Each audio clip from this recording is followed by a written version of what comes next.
şahitlerliğini istəyirəm sözü ona verək, saz ruhlu, sön sanaşlı ruhlu ve olsan ruhlu bir kişilik. Bu coşanda bizim hamımız kilmeliyiz. Dünya Azerbaycanlı'nın sevimlisi. Boşanın şah sanatkarı 16 yıl aramızda yoktu. Söz sanatçı.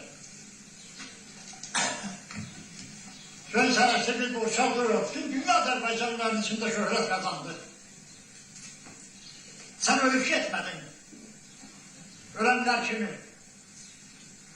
Şirin söhbet gözün kalma üstad.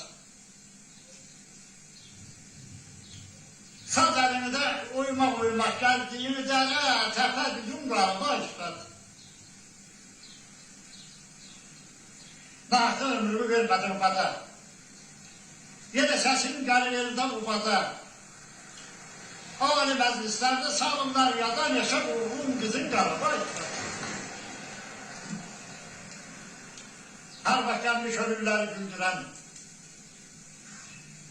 Ağların gözyaşını sildiren, gözyaşı kuşları yere indiren İmran dilli satın galiba üstad. Kerem'de gitti hava saldırın.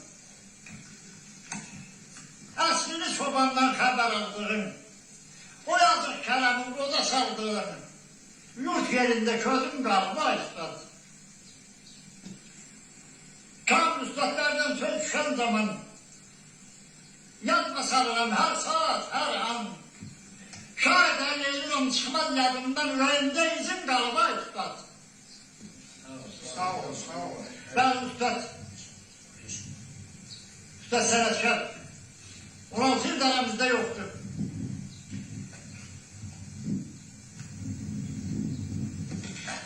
Dünya ne güzeldi. Dünya ne pisti. Görmeyen de peşman, gören de peşman. İster 50, ister 100 yıl dünyada durmayan da peşman, duran da peşman. Çok gördük dünyanın itibarını. Ölüm pazarını, kan pazarını. Bu dünya bir vardı.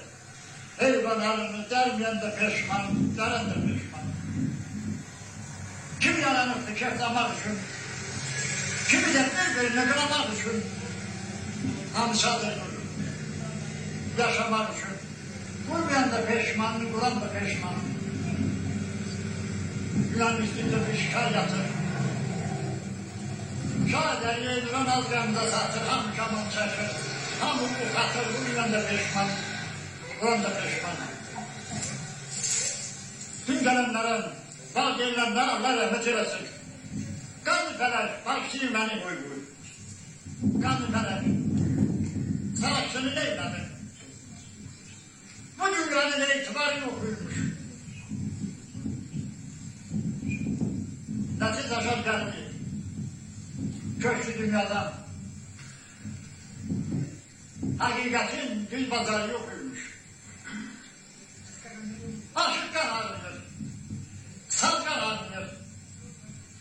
Kadın kan ağlıyor, kız kan ağlıyor. Kalem kan ağlıyor, söz kan ağlıyor. Azrail'in düz pazarı yokuymuş. Müddetli kalbimden yaralanmışam.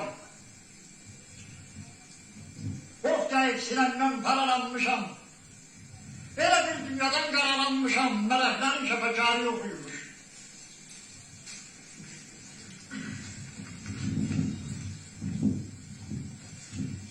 Ben çeken keşiyen gami hicranın bileyim işimi sarf ediyoranın